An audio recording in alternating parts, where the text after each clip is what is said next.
नंदिनी की शादी अभय से होती है। विदाई के समय उसकी माँ शारदा देवी से कहती हैं, शारदा जी, मेरी बेटी को बेटी बनाकर ही रखना।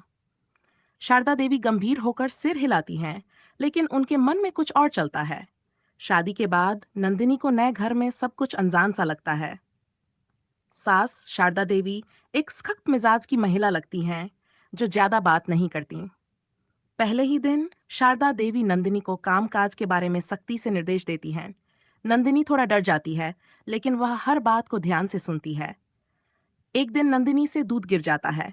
शारदा देवी उसे डांटती हैं, नंदिनी, घर संभालना इतना आसान नहीं है, ज्यादा ध्यान देना होगा।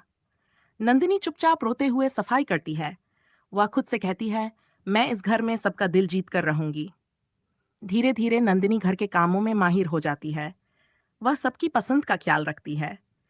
एक दिन उसने शारदा देवी के लिए उनकी पसंद का खाना बनाया।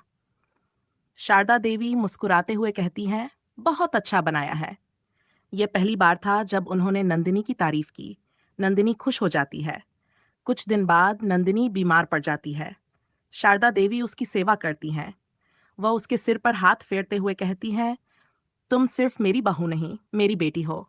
तुम्हारी सेहत मेरे लिए सबसे अहम है। नंदिनी की आंखों में आंसू आ जाते हैं। वह कहती है, मां जी, आपने मुझे मां का प्यार दिया है।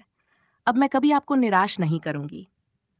समय बीता है और दोनों के बीच एक गहरा रिश्ता बन जाता है। अब वे सिर्फ सास बहू नहीं, बल्कि सबसे अच्छी दोस्त बन गई थीं। दोनों मिलकर हर काम करती और हंसती बोलती रहती। एक दिन शारदा देवी नंदिनी से कहती हैं, मैंने हमेशा चाहा था कि मेरी बहू मेरी बेटी बने। आज तुमने मेरा सपना पूरा कर दिया। नंदिनी मुस्कुराते हुए कहती है, और आपने मुझे वह मां दी जिसकी मुझे हमेशा जरूरत थी। दोनों गले लग जाती हैं और घर में एक नई शुरुआत होती है। उस दिन के बाद से सास बहू के रिश्ते में और गहराई आ गई। नंदिनी ने महसूस किया कि शारदा देवी सख्त मिजाज के पीछे एक नर्म दिल रखती हैं। वहीं शारदा देवी को नंदिनी में अपनी छोटी उम्र की झलक दिखाई देती थी, जिंदगी को संभालने की कोशिश करती एक नई बहू। शारदा देवी ने नंदिनी को उसके सपनों को पूरा करने में मदद करना शुरू किया।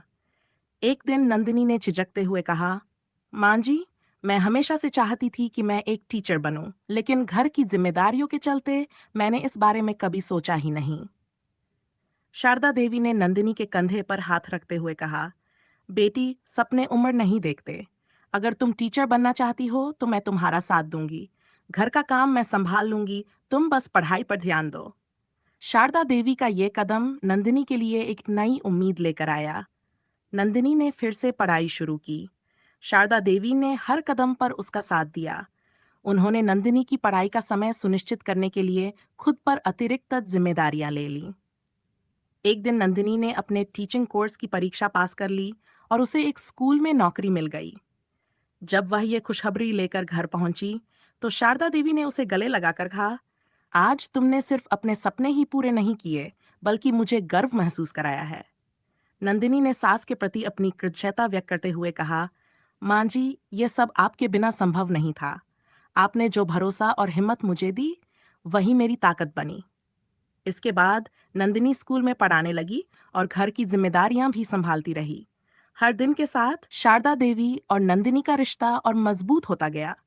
नंदिनी ने अपने पहले वेतन से सास के लिए एक नई साड़ी खरीदी और कहा, मां जी, यह आपकी बेटी की तरफ से छोटा सा तोहफा है। शारदा देवी की आंखों में खुशी के आंसू आ गए। उन्होंने साड़ी को गले लगाते हुए कहा, तुमने आज साबित कर दिया कि जब सास बहू एक दूसरे के साथ खड़ी हों तो हर सपना पूरा हो सकता है। इस कहानी का अंत एक खुशहाल और प्रेरणादायक रिश्ते के साथ होता है, जहां सास बहू सिर्फ घर के सदस्य नहीं, बल्कि जीवन भर की साथी बन जाती हैं।